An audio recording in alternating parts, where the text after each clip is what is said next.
కడప నగరంలోని press club లో Telugu journalist forum జిల్లా కన్వీనర్ గా ఉప్పు శ్రీకాంత్, స్వతంత్ర టీవీ కో కన్వీనర్ గా కృష్ణమూర్తిని 360 న్యూస్ ఏకగ్రీవంగా ఎన్నుకోవడం జరిగింది. తెలుగు జర్నలిస్టు ఫోరం ఆధ్వర్యంలో ఎలక్ట్రానిక్ మీడియా జిల్లా కన్వీనర్ గా Bandaru Kishore Kumar, RTV co convener గా బి రామచంద్ర, జీ న్యూస్ లను ఎన్నుకోవడం జరిగింది. ఇక అడహాక్ కమిటీ జిల్లా సలహాదారులుగా సుధీర్ కుమార్, ప్రైమ్ 9 న్యూస్ ను ఏకగ్రీవంగా ఎన్నుకోవడం జరిగింది. వీరి ఆధ్వర్యంలో యూనియన్ సభ్యత్వ నమోదు కార్యక్రమాలను చేపట్టనున్నారు. ఇక ప్రతి జర్నలిస్టు కుటుంబానికి అభివృద్ధికి కృషి చేస్తామని ఉప్పు శ్రీకాంత్ పేర్కొన్నారు. జర్నలిస్టుల పిల్లలకు ఫీజులలో 50% రాయితీ కోసము కృషి చేస్తామని హామీ ఇచ్చారు.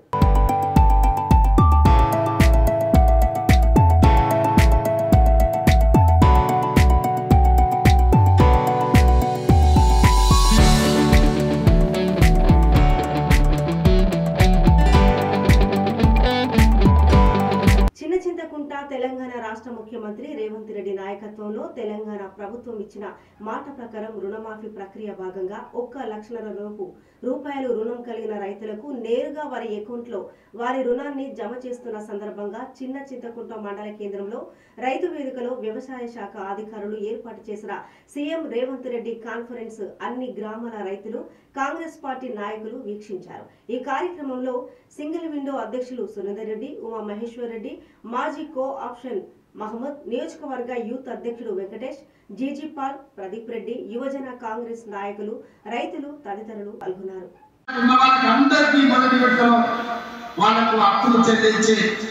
ఇప్పుడు 0 నుంచి 1,50,000 వరకు ఉన్న రైతులందరికీ ఇవాళ ఈ గంటలో మనం వాళ్ళ రుణాలను మాఫీ చేస్తున్నాం. నెల తిరగక ముందే 0 నుంచి 1,50,000 వరకు ఉన్న దాదాపుగా 18 లక్షల మంది రైతుల రుణాలను మాఫీ చేసి మా చిత్తశుద్ధిని నిరూపించుకున్నాం. ఇక 0 నుంచి 2 లక్షల వరకు ఉన్న రైతు రుణమాఫీని ఆగస్టు నెలలో చేసి ఆగస్టు నెల రైతులకు దేశానికి ఎప్పుడైతే స్వతంత్రం వచ్చిందో, పరాయి పీడనలో విముక్తి కలిగిందో, బ్యాంకుల నుంచి అప్పు రుణ విముక్తులను చేసి స్వేచ్ఛ జీవులను రైతులను చెయ్యాలనే మా ఆలోచన జూలై నెల, ఆగస్టు నెల చరిత్రలో లిఖించదగిన నెల. నేను రియల్ ఎస్టేట్ వ్యాపారం రంగంపై ఆధారపడి జీవిస్తున్న ఏజెంట్లను ప్రభుత్వం ఆదుకోవాలని Rajahmundry urban and rural real estate consultancy welfare association గౌరవ అధ్యక్షుడు కడలి వెంకటేశ్వరరావు, అధ్యక్షులు బేతాల గణేష్ కుమార్, వర్కింగ్ ప్రెసిడెంట్ శివరాం ప్రసాద్, చంద్రశేఖర్, ఉపాధ్యక్షులు బుద్దాల కుమార్లు పేర్కొన్నారు. ఇక మంగళవారం రాజమహేంద్రవరం వై జంక్షన్ లోని ఆన్ రోటరీ హాల్లో Rajahmundry urban and rural real estate consultancy welfare association ఆత్మీయ సమావేశం జరిగింది. Urban real estate association meeting Y junction దగ్గర ఆన్ రోటరీ హాల్లో ఏర్పాటు చేయడం అయింది. దీనికి ముఖ్య ఉద్దేశము మరి ఇక్కడ దాదాపు 2 సంవత్సరాలు అయింది. మా Rajahmundry urban real estate union ఏర్పడి 2 సంవత్సరాలు అయింది కాబట్టి మళ్ళీ కొత్త కమిటీని ఈరోజు మేము ఏర్పాటు చేసుకుంటూ ఈ యొక్క రియల్ ఎస్టేట్ యూనియన్ బలోపేతం చేయాలనేటువంటి ముఖ్య ఉద్దేశంతో ఇక్కడ ఏర్పాటు చేయడం జరిగింది. మరి ఈరోజు రాజమహేంద్రం అర్బన్ జిల్లాలో వేలాది కుటుంబాలు ఈరోజు రియల్ ఎస్టేట్ మీద ఆధారపడి జీవిస్తూ ఉన్నాయి. మరి వారంతా కూడా ఈరోజు పొట్ట కూటు కోసము కమిషన్ ఏజెంట్లుగా మరి జీవిస్తున్నారు. మరి వారికి కూడా చాలా సమస్యలు ఉన్నాయి. ఈరోజు కమిషన్ ఇచ్చే దగ్గర ఆ స్థలాలు కానివ్వండి, బిల్డింగ్లు కానివ్వండి, ఇవన్నీ కొనుక్కునే వాళ్ళు మానవతా దృక్పథంతో ఆలోచించకుండా కొంతమంది కమిషన్ కూడా ఎక్కొట్టడానికి చూస్తూ ఉన్నారు. మరి అటువంటి సమస్యలన్నింటిని కూడా ఈరోజు ఎదుర్కొనాలనేటువంటి ముఖ్య ఉద్దేశంతో ఏర్పాటు చేసిందే Rajahmundry urban real estate union. GVMC 32వ వార్డులో పబ్లిక్ హెల్త్ వర్కర్ గా పనిచేసిన పదవి విరమణ పొందిన మేవాల సముద్రమ్మ సేవలు శ్లాఘనీయమని విశాఖ దక్షిణ నియోజకవర్గ జనసేన నాయకులు 32వ వార్డు కార్పొరేటర్ డాక్టర్ కందుల నాగరాజు కొనియాడారు. ఆమె పదవి విరమణ చేయు సందర్భంగా తన కార్యాలయంలో అభినందన సభను ఏర్పాటు చేశారు. ఈ సందర్భంగా డాక్టర్ కందుల నాగరాజు మాట్లాడుతూ ఆమె వార్డు అభివృద్ధికి ఎంతో సహకరించారని చెప్పారు.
31వ తారీఖు వేతనం చెల్లించాలని స్టీల్ సిఐటియు ప్రతినిధుల యాజమాన్యాన్ని డిమాండ్ చేశారు.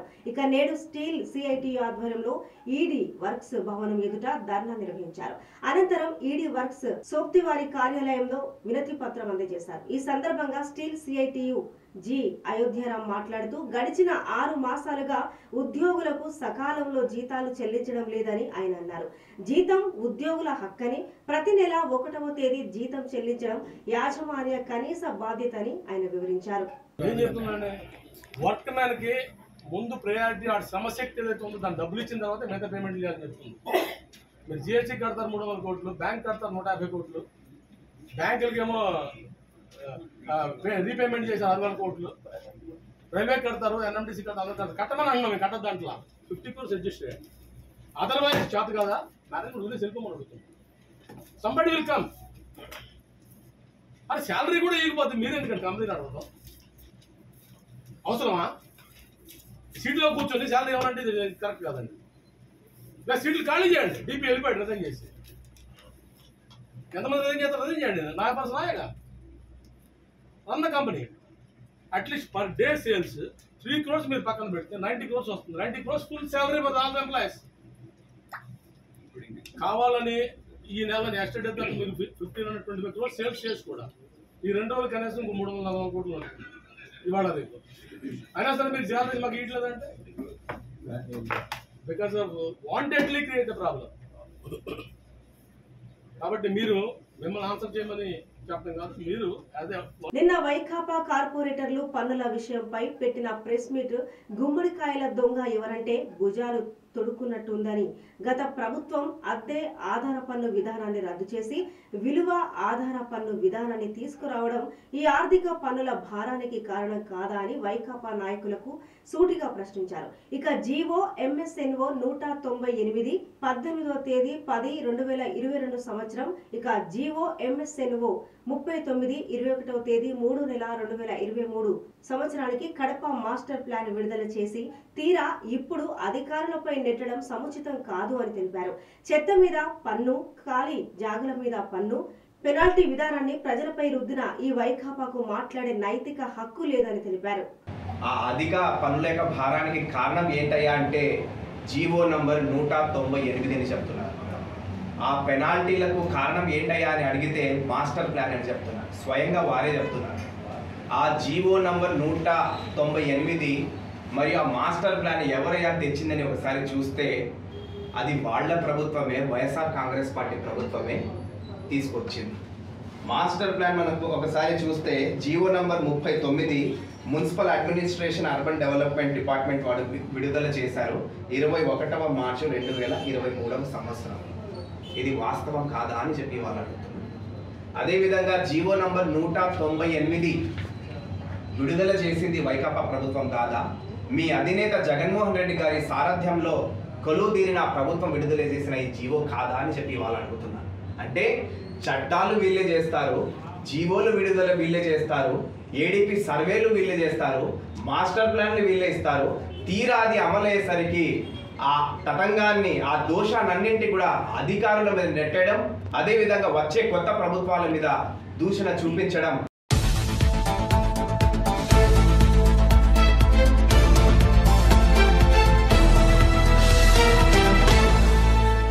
విద్యార్థుల ఉజ్వల భవితకు చదివే ఆధారం. అందుకే ఆంధ్రప్రదేశ్ ప్రభుత్వం విద్యారంగానికి పెద్దపీట వేసిందని రాజమండ్రి రూరల్ ఎమ్మెల్యే గోరంట్ల బుచ్చయ్య చౌదరి అన్నారు. మంగళవారం ఆయన రాజమండ్రి ప్రభుత్వ కళాశాలలో మరియు ధవళేశ్వరం ప్రభుత్వ కళాశాలలో విద్యార్థులకు ఏర్పాటు చేసిన ఉచిత పుస్తకాల పంపిణీ కార్యక్రమంలో ముఖ్య అతిథిగా గోరంట్ల బుచ్చయ్య చౌదరి పాల్గొని విద్యార్థులకు ఉచిత పుస్తకాలను అందజేశారు.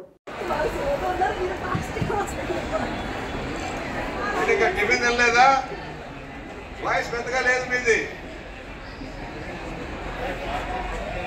పెద్దలు నరసింహ గారు, వేదిక నంచిన పెద్దలందరికీ, మా కళాశాల అధ్యాపక సిబ్బందికి నా హృదయపూర్వక నమస్కారం. మా చిన్నారులందరికీ కూడా నా హృదయపూర్వక ఆశీర్వచనాలు. చాలా సంతోషం. 5 సంవత్సరాల తర్వాత మళ్ళీ ఈ కళాశాలలోకి అడుగుపెట్టాను.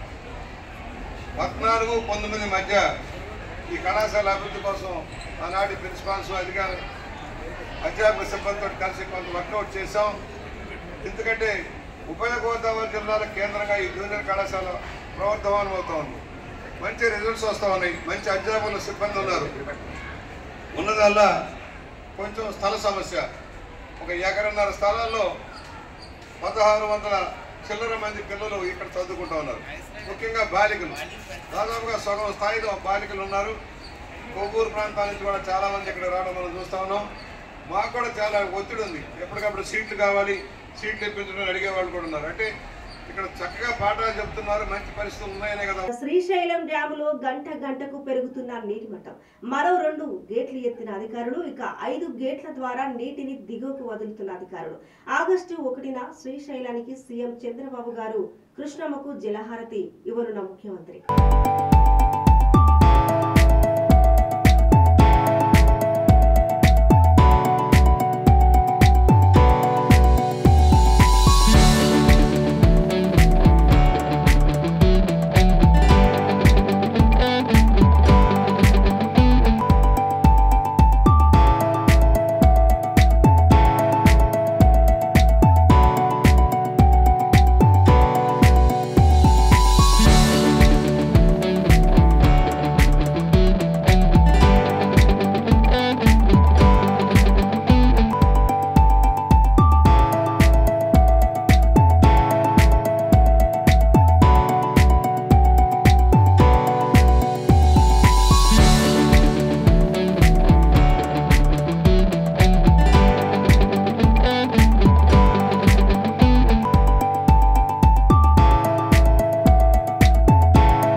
వెల్ఫేర్ అసోసియేషన్ నూతన కమిటీ అధ్యక్షుడిగా ఎన్నికలు గుంటూరులో గౌరవ అధ్యక్షులు బొంతు చంద్రశేఖర్ రెడ్డి అధ్యక్షతన జరిగాయి. ఏకగ్రీవంగా జరిగిన ఈ ఎన్నికల్లో అసోసియేషన్ కు నూతన అధ్యక్షుడిగా రాజమహేంద్రవరానికి చెందిన నాగరాజు, ఫైనాన్స్ అధినేత వల్లెపు మంగరాజును ఎన్నికయ్యారు. ప్రధాన కార్యదర్శిగా తెలగం శెట్టి చంద్రశేఖర్, కోశాధికారిగా జి బాలకృష్ణారెడ్డి, ఉపాధ్యక్షులుగా చిన్ని అప్పారావు, ఎన్ మురళీమోహన్, సహాయ కార్యదర్శులుగా నరాల నాగార్జునరెడ్డి, గడ్డే రామారావు, కార్యవర్గ సభ్యులుగా వెలరాటి స్వాములు, సేగు సురేష్, కందుల వెంకటరెడ్డి, ఎన్ వెంకటేశ్వర రెడ్డి, ఆదుర్తి ఫణికృష్ణ మోహన్ ను ఎన్నుకున్నట్లు తెలిపారు. మనస్తత్వం ఎవరికి లేదు. ఆటోలు చాలా మందికి మరి ఇవాళ జీవనోపాధి కల్పిస్తున్నటువంటి ఆటోల్ని బ్యాంకులు ఫైనాన్స్ సరిగా చేయకపోవడం వల్ల ఈ ఆటో ఫైనాన్స్ కంపెనీల ద్వారా మరి ఆటోలు ఫైనాన్స్ చేయడం జరుగుతుంది. మన రాష్ట్రంలో మరి ఆటోల మీద బ్రతికి జీవనం సాగించేటువంటి కుటుంబాలు 30 లక్షల మంది కుటుంబాలు ఈవేళ మన రాష్ట్రంలో ఈ ఆటోల మీద బ్రతికి జీవనం సాగిస్తున్నారు.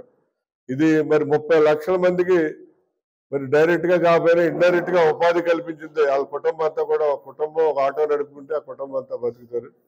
30 లక్షల మంది ఈవేళ ఈ ఆటో ఫైనాన్స్ వారు ఉపాధి కల్పిస్తే వాళ్ళకి ఫ్యామిలీ బతకడానికి అవకాశం కల్పిస్తున్నారు. ఈ రాష్ట్రంలో 12,500 ఆటో ఫైనాన్స్ కంపెనీలు ఉన్నాయి ఈ స్టేట్ మొత్తం మీద. మన రాజమండ్రి నగరానికి వచ్చినట్లయితే ఇక్కడ 42 ఆటో ఫైనాన్స్ కంపెనీలు ఉన్నాయి. అందులో మరి సుమారు 8,000 మంది ఆటోలు నడుపుకుంటారు. ఇక్కడ ఫైనాన్షియల్ ద్వారా ఫైనాన్స్ చేయించుకున్న ఆటోలు 8,000 ఆటోలు రన్ అవుతున్నాయి. అంటే 8,000 కుటుంబాలు ఈవేళ ఆటో ఫైనాన్షియల్ మీద ఆధారపడి మరి వీళ్ళకి ఉపాధి కల్పన జరుగుతుంది. ముఖ్యంగా ఏంటంటే మన గతంలో తెలుగుదేశం ఉన్నప్పుడు మరి ఈ ప్రగతి అని చెప్పి ఒక నల్లమిల్లి రామకృష్ణారెడ్డి కామెంట్స్. అవినీతి అక్రమాలు అన్యాయాలకు Jagan Mohan Reddy care of address. వాటిపై సర్వ హక్కులు జగన్మోహన్ రెడ్డికే చెందుతాయి. రాష్ట్రంలో ప్రస్తుతం వైసీపీ నేతలను చూస్తుంటే దొంగే దొంగ దొంగ అన్నట్టుగా ఉంది. మిథున్ రెడ్డి, పెద్దిరెడ్డి అరాచకాలు రాష్ట్రంలో అందరికీ తెలిసినవే. నేరస్తులపై చర్యలు తీసుకుంటుంటే కక్ష సాధింపు చర్యలు అంటున్నారు. మోదీ నాయకత్వ భారతదేశం 8.2% అభివృద్ధి సాధించింది. కానీ జగన్ 5 సంవత్సరాలు పాలనలో ఏపీ ఆర్థిక వ్యవస్థను కుప్ప కూలిపోయేట్టు చేశారు. ఏపీని అన్ని విధాల ఆదుకునేలా కేంద్ర బడ్జెట్ రూపొందించారు. ప్రజలు కేంద్ర బడ్జెట్ ని మనస్ఫూర్తిగా స్వాగతిస్తున్నారు. అన్ని రంగాలను సృష్టిస్తూ బడ్జెట్ సాగింది.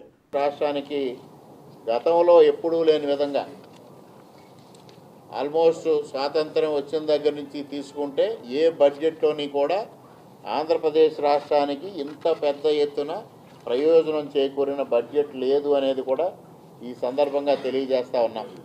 గారికి, హోంమంత్రి గారికి, అదేవిధంగా ఆర్థిక మంత్రి గారికి హృదయపూర్వకంగా కృతజ్ఞతలు తెలియజేస్తూ ఉన్నాం. ముఖ్యంగా ఇవాళ గృహ నిర్మాణం గత ప్రభుత్వ హయాంలో ఏ విధంగా సాగిందో చూస్తూ ఉన్నాం. 2 సెంట్లు ఇస్తామన్నారు, 3 సెంట్లు ఇస్తామన్నారు, చివరికి సెంటున్నర, సెంటుంపావు ఇచ్చి ఏదైతే కేంద్ర ప్రభుత్వం 1,80,000 రూపాయలు అందిస్తూ ఉందో అది తప్పించి రాష్ట్ర ప్రభుత్వ సహకారం ఏ విధంగానూ లేకుండా చాలని గదులతో గృహ నిర్మాణం చేపట్టి ఇవాళ ఎవరైతే లబ్ధిదారుల్ని ఇక్కట్లు పాలు చేసిన సంగతిని చూసాం. ఇవాళ ఆ విధంగా కాకుండా కేంద్ర ప్రభుత్వం మొత్తంగా 4 లక్షలతో గృహ నిర్మాణం చేపట్టాలని నిర్ణయం తీసుకుంది. 2.5 లక్షల రూపాయలు కేంద్ర ప్రభుత్వం నుంచి ఇస్తే రాష్ట్ర ప్రభుత్వం వాటాగా 1,50,000 రూపాయలు ఇవ్వాలి. దానికి నిన్ననే చంద్రబాబు నాయుడు గారు కూడా శ్రీకారం చుట్టడం జరిగింది. 3 సెంట్లు స్థలం ఇచ్చి తిరుపతి జిల్లా చంద్రగిరి నియోజకవర్గం పాకాల మండలం ఊట్లవారిపల్లి సమీపంలో ఆనందగిరిపై వెలిసిన శ్రీవల్లి దేవసేన సమేత సుబ్రహ్మణ్య స్వామి 70వ ఆడి కృతిక బ్రహ్మోత్సవాలు కార్యక్రమంలో భాగంగా ఉంచాల సేవ, పుష్ప పల్లకి సేవలో చంద్రగిరి ఎమ్మెల్యే పులివర్తి నాని పాల్గొన్నారు. ఈ కార్యక్రమంలో ఈవో ఎస్ యువరాణి, ఆలయ కమిటీ చైర్మన్ చంద్రశేఖర్, కమిటీ సభ్యులు Battu Balasekhar Reddy, S Lalitha, K Narender Babu, P Chengalraya, P Hari, N Raghunathaiah, P Chengalrayudu, G Rangaprasad, B Sivakumar, K Tulasi, HM Krishnamurthy Sharma, ప్రజాప్రతినిధులు, అధికారులు, జూనియర్ అసిస్టెంట్ ప్రకాష్ నాయుడు, సిబ్బంది భాస్కర్, మణి తదితరులు పాల్గొన్నారు.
వాహనదారులందరూ చట్టపరంగా తప్పనిసరిగా హెల్మెట్ ను ధరించాలి, భద్రతా నియమాలు పాటించాలి. జిల్లా న్యాయ సేవాధికార సంస్థ ఆధ్వర్యంలో హెల్మెట్ పై అవగాహన కోసం ర్యాలీని నిర్వహిస్తున్నాం. జిల్లా ప్రధాన న్యాయమూర్తి శ్రీమతి గంధం సునీత ద్విచక్ర వాహనదారులందరూ హెల్మెట్ ను తప్పనిసరిగా వినియోగించాలని, వాహనాలు నడిపేవారు ట్రాఫిక్ నియమాలు పాటించాలని ఇక తూర్పు గోదావరి జిల్లా కోర్టు ప్రధాన న్యాయమూర్తి డిఎల్ఎస్ఏ చైర్మన్ శ్రీమతి గంధం సునీత పేర్కొన్నారు. గౌరవ సుప్రీంకోర్టు వారు రిట్ పిటిషన్లో ఇచ్చిన డైరెక్షన్స్ ప్రకారము అందరూ కూడాను 2 వీలర్స్ ఎవరైతే యూజ్ చేస్తున్నారో వాళ్ళందరూ హెల్మెట్ అనేది తప్పనిసరిగా ధరించాలి అని చెప్పి డైరెక్షన్స్ ఉన్నాయి. దానిలో 2 రకాలుగా మనకి లాభం చేకూరే విషయాలే. ఒకటి ఏంటంటే బండి కొనుక్కునేటప్పుడే దాన్ని కనుక తీసుకుంటే బండితో పాటుగా వాళ్ళు కన్సెషన్ కూడా ఇస్తున్నారు, హీరో హోండా షోరూమ్ వాళ్ళు కానీ ఏ షోరూమ్ వాళ్ళు అయినప్పటికీ కూడా. నెక్స్ట్ ఇంకొకటి ఏంటంటే ఆ శిరస్త్రాణం ధరించడం మూలంగా మనకి అంటువర్డ్ ఇన్సిడెంట్ ఏదైతే రోడ్డుపైన యాక్సిడెంట్ జరగడం మూలంగా కానీ కింద పడిపోవడం మూలంగా కానీ తలకి బలమైన గాయాలు అయ్యే అవకాశం కూడా చాలా తగ్గుతుందని చెప్పి మనకు మంచి జరగాలనే ఉద్దేశంతోనే గౌరవ సుప్రీంకోర్టు వారి జడ్జిమెంట్లో చెప్పడం జరిగింది. ఆ డైరెక్షన్స్ని గౌరవ సుప్రీంకోర్టు వారు హైకోర్టు వారి ద్వారా మాకు ఇంప్లిమెంట్ చేయడానికి, అంటే ఎవరైతే సిఎస్ఆర్ ఫండ్స్ కింద కూడా హెల్మెట్స్ ఎవరైనా జనరల్ పబ్లిక్కి డొనేట్ చేస్తారేమో ఒక సర్వే లాగా వాళ్ళని ఇంటర్వ్యూ చేసి ప్రోగ్రామ్ కండక్ట్ చేయమన్నారు. మేము ఆ విధంగానే CSR ఫండ్స్ కింద ఇక్కడ లోకల్లో ఉన్న ఇండస్ట్రీస్ అందరినీ కాంటాక్ట్ చేసి వాళ్ళకి మెయిల్స్ పంపించడం జరిగింది. జనరల్ పబ్లిక్కి హెల్మెట్స్ డొనేట్ చేయడానికి వాళ్ళు చాలామంది కొంచెం ముందుకు వచ్చారు. మొత్తం అంతా జరిగిన తర్వాత ఈ రాజమండ్రిలో ఉన్న జనరల్ పబ్లిక్కి మేము కొంతవరకు హానరబుల్ హైకోర్టు వారి ద్వారా హెల్మెట్స్ కూడా డిస్ట్రిబ్యూట్ చేయడం జరుగుతుంది. మీరందరూ కూడా జనరల్ పబ్లిక్ కూడా అది ఎంతో కాస్ట్ ఉండదు. ఒక 1000 రూపాయలు మన ప్రాణం కంటే ఎక్కువేం కాదు. 1000 రూపాయలు 1500 పెట్టుకొని హెల్మెట్స్ అయితే అందరూ తీసుకుని డైరెక్షన్స్ ఇచ్చారనే కాకుండా మన సెల్ఫ్ సేఫ్టీ గురించి కూడా మీరందరూ ధరిస్తారని చెప్పి అందరూ ఆరోగ్యంగా క్షేమంగా ఉంటారని చెప్పి మా DLSA రాజమండ్రి తరఫున